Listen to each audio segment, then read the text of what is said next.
São Paulo, outubro de 2004. Professor Fedeli, recorro-me ao descortínio analítico do senhor para me elucidar sobre uma questão de grande significado para as minhas convicções. Sobre o senhor, um meu conhecido, prócer antiquíssimo da TFP, disse-me do seu histórico de fervorosa lealdade ao professor Plínio Correia de Oliveira, até que circunstâncias adversas fizeram-no abjurar a profissão de fé no professor Plínio. E é sobre mesmo a TFP que busco o entendimento para a causa de minhas dúvidas. Tenho por hábito, por questões de ascese contemplativa, frequentar os nossos cemitérios. No cemitério da Consolação, invariavelmente, vejo muitos jovens ajoelhados na companhia paternal de alguns senhores, todos muito circunspectos, proferindo as rezas do rosário e outras ininteligíveis. Num encontro com um deles,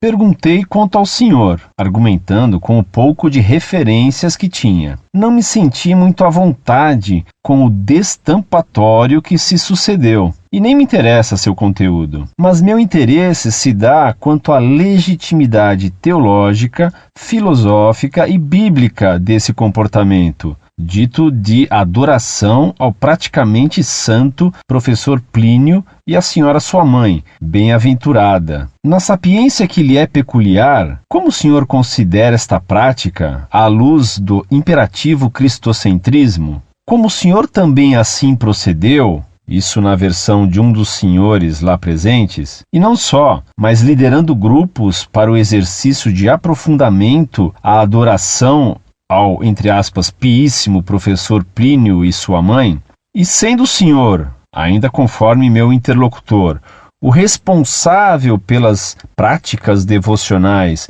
em frente ao retrato da senhora Lucília, e acólito, quando não um dos que seguravam a sédia gestatória na qual assentava-se o professor Plínio, é-lhe agora, de diáfana convicção, ministrar contrariedades contra o professor Plínio? Agradeço-lhe a resposta. Muito prezado, salve Maria. Ir a um cemitério rezar pelas almas dos mortos que possivelmente estão no purgatório é prática piedosa recomendada pela Igreja. Organizar culto a pessoas não beatificadas nem canonizadas é proibido pela lei da Igreja e pelo bom senso. Tanto mais se essas pessoas foram pessoas sem destaque na piedade e que não tiveram nada de virtude heróicas, ou então, se essas pessoas, elas mesmas, organizaram e promoveram esse culto antes de falecer. Outra razão que levaria a condenar um culto seriam os atos bizarros ou estranhos praticados nesse culto.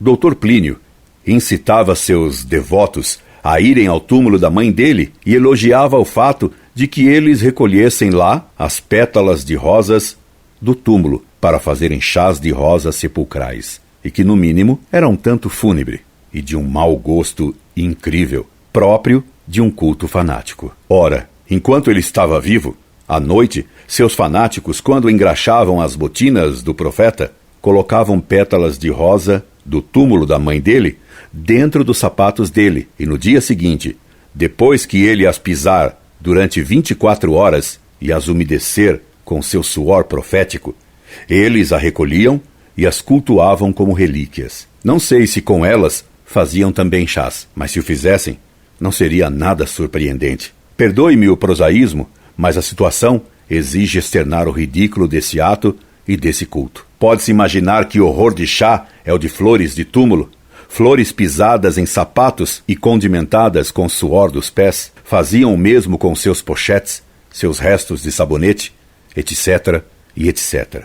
Poupo pormenores do etc. Diziam-no imortal. Depois, esperaram a sua ressurreição ao terceiro dia. Depois, seria no ano 2000. Depois, seria na primeira invasão americana no Iraque, quando iria começar a bagarre. Agora, estão esperando que ele ressuscite, logo mais, no próximo cataclismo meteorológico ou na primeira crise internacional. Delírios. Aliás, relíquias, cultos tumulares em cemitérios, varadas, tudo isso já aconteceu antes na história das seitas. Os jansenistas, por exemplo, faziam coisas parecidas com as relíquias do cônego Paris. No cemitério de Saint-Médard, em Paris, no século XVIII. Todas as seitas se parecem. 2 coisas me espantaram em seu relato. Primeiro, a passagem, sem intervalo razoável, da recitação do terço para o destampatório impublicável contra minha pessoa. Passar de um ato de piedade para um ato de ódio tão bruscamente leva a desconfiar da piedade, porque o destampatório impublicável não podia ser fingido. A piedade, sim. Que Deus os perdoe.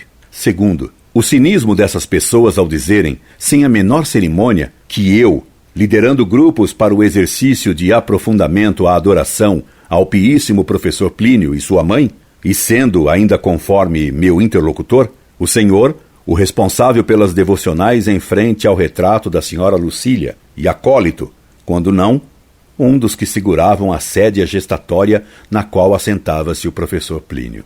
Ora, saí da TFP porque me opus a esses delírios de culto a um homem vivo e à mãe dele. Jamais participei desses delírios e jamais cultuei nem ele, nem a mãe dele. Graças a Deus. Nunca fui fanático. Graças a Deus. Libera-me, Domine. Colocando-me à sua disposição para outros esclarecimentos, subscrevo-me atenciosamente. Incorde Jesus Semper, Orlando Fedeli.